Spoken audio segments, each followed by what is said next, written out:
Hi friends, வாங்க இன்றைக்கி நம்ம நேந்திரம் பழத்தை வச்சு ஒரு சூப்பரான டேஸ்ட்டில் எப்படி அதிரசம் செய்யலான்னு பார்க்கலாம்.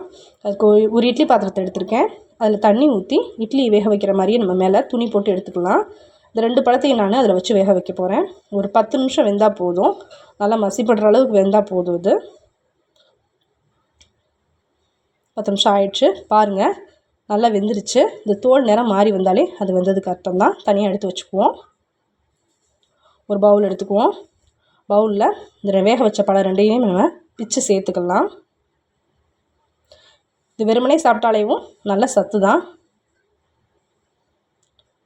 குழந்தைகளுக்கு இந்த வேக வச்ச பழத்தை கொடுக்கும்போது வெயிட் போடுங்க நல்லா. இப்போ ஒரு 1/2 கையளவு தேங்காய் பூ சேர்த்துக்கலாம். அதில் கூடயே நம்ம ஒரு 1/4 கப்பளவு நாட்டு சக்கரை சேர்த்துக்க போகிறோம். இந்த டேஸ்ட்டு தகுந்த மாதிரி சேர்த்துக்கலாம். ஒன்றும் உங்களுக்கு டேஸ்ட் வேணும், உங்களுக்கு இனிப்பு அதிகமாக வேணும் அப்படின்னா சேர்த்துக்கலாம் அதிகமாகவே. கொஞ்சம் ஏலக்காய் தூள் சேர்த்துக்கோங்க, ஒரு 1/2 ஸ்பூன் அளவு. உப்பு சேர்த்துக்கலாம், உப்பு தேவையான அளவு. சோடா உப்பு சேர்த்துக்கோங்க. அது இல்லை அப்படின்னா பேக்கிங் சோடாவும் கொஞ்சம் சேர்த்துக்கலாம். ஒரு கப் அளவு கோதுமை மாவு சேர்த்துக்கோங்க. சேர்த்து விட்டு எல்லாத்தையும் இது மாதிரி நல்லா மசிச்சு விடுங்க. இப்படி மசிச்சாலும் பரவாயில்ல, இல்லாட்டினா கையில் நல்லா மசிச்சு விடுங்க. ஏன்னா எல்லாம் சேர்த்து நல்லா மாவு நல்லா திரண்டு அதிரச மாவு பதத்துக்கு வரணும்.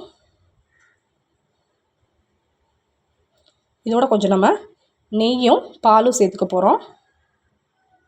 இது மாதிரி சேர்க்குறப்ப கொஞ்சம் இலக்கம் கொடுக்கும் மாவு.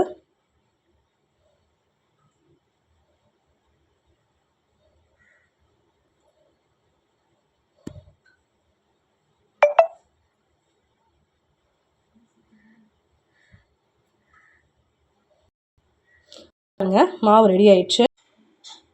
பாருங்கள், நல்லா மாவு நல்லா பிசைஞ்சு எடுத்துக்கிட்டாச்சு. இப்போ நம்ம கையில் கொஞ்சம் நெய் தடவி இப்போ நல்லா இது மாதிரி உருண்டை பிடிச்சி எடுத்துக்கலாம். அதிரச மாவு மாதிரி கூட தட்டலாம், இல்லை உங்களுக்கு எந்த டிசைனில் பிடிக்குதோ அது மாதிரி தட்டி எடுத்துக்கோங்க. பாருங்கள், நல்லா இது மாதிரி எல்லாத்தையுமே தட்டி எடுத்துக்கிடுவோம். நான் எல்லா மாவையுமே இது மாதிரி தட்டி எடுத்துக்கிட்டேன். ஒரு கடாயில் எண்ணெய் வச்சு அதை நல்லா காய வச்சு சிம் பண்ணிக்குவோம். இப்போ நம்ம இது ஒவ்வொன்றாவும் இதில் சேர்த்து பொரிச்செடுக்க போகிறோம்.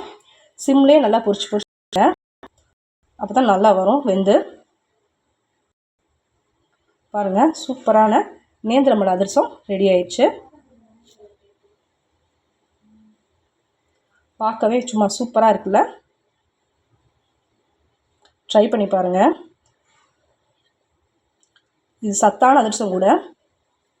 வீட்டில் இது மாதிரி கண்டிப்பாக ட்ரை பண்ணிவிட்டு இது எப்படி இருந்துச்சுன்னு கமெண்ட் பண்ணுங்கள்.